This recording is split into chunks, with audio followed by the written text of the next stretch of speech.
আপোনাৰ সমষ্টিত উন্নয়ন হৈছে নে নাই? যোৱা 5টা বছৰত হিমন্ত বিশ্ব শৰ্মাৰ নেতৃত্বত অসমত যিটো উন্নয়নৰ ধাৰা অব্যাহত আছে সেইফালৰ পৰা যদি আমি চাবলৈ যাওঁ তিতাবৰৰ যিটো উন্নয়ন দিনক দিনে স্থবিৰ হৈ গৈছে।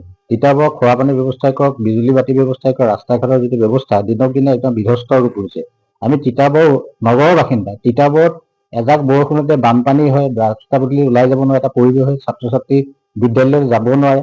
আপোনালোকে দেখিছে যে যেতিয়াই বাৰিষা হয় তেতিয়াহ'লে তিতাবৰৰ যিটো বাণিজ্যিক চহৰ বুলি আমি কৈছো, ইয়াৰ ক্ষেত্ৰতো আমাৰ দোকানীৰ পৰা আদি কৰি স্থানীয় ব্যৱসায়ীসকলৰ বিৰূপ প্ৰতিক্ৰিয়া হয়। এইকাৰণে হয় তেওঁলোক বৰষুণৰ কাৰণে ওলাই যাব নোৱাৰে, দোকান পোহাৰ বন্ধ কৰিবলগীয়া এটা ব্যৱস্থা হৈ যায়। তিতাবৰৰ যিটো আপোনাৰ নগৰৰ ৰাস্তা পদূলিৰ অৱস্থা একেবাৰে শোচনীয় হৈছে। এইবাৰৰ বিধানসভাৰ নিৰ্বাচনত আপোনাৰ সমষ্টিত মূল যুঁজ কাৰ লগত হ'ব? বিজেপি আৰু কংগ্ৰেছৰ মাজতে হ'ব। কিন্তু এবাৰ বিজেপি বৰ হেভিৱেট প্ৰাৰ্থী কেইবাজনো ওলাইছে।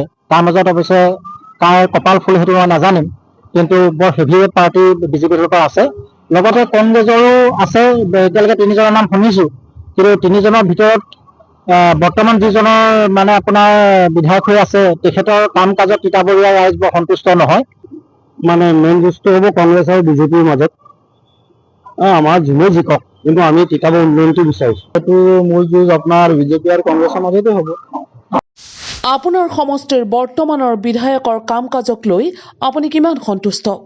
আমি তেখেতক যদি আমি মূল্যায়নৰ বিষয়লৈ যাওঁ তেন্তে আমি তেখেতৰ 10ৰ ভিতৰত যদি আমি মূল্যাংকন কৰিব যাওঁ তেখেতক আমি 4 নম্বৰ দিম। কিন্তু এটা কথা কৈ থওঁ, ব্যক্তিগত হিচাপে তেখেত ভাল, কিন্তু ৰাজনৈতিক বিধায়ক হিচাপে তেখেতে কিন্তু বহুখিনি আৰু শিকিবলগীয়া আৰু কৰিবলগীয়া কৰণীয় আছে।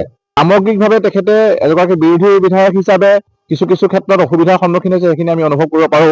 কিন্তু তথাপিতো তেখেতে যিখিনি চৰকাৰৰ লগত সহযোগিতা কৰাৰ পাছতো যিখিনি কাম আদায় কৰিবলৈ সক্ষম হোৱা নাই, গতিকে সকলো মিলাই মেলি তেখেতে খুব বেছি 10ৰ ভিতৰত 5ৰ পৰা 6 নম্বৰহে তেখেতে লাভ কৰিব বুলি মই অনুভৱ কৰোঁ।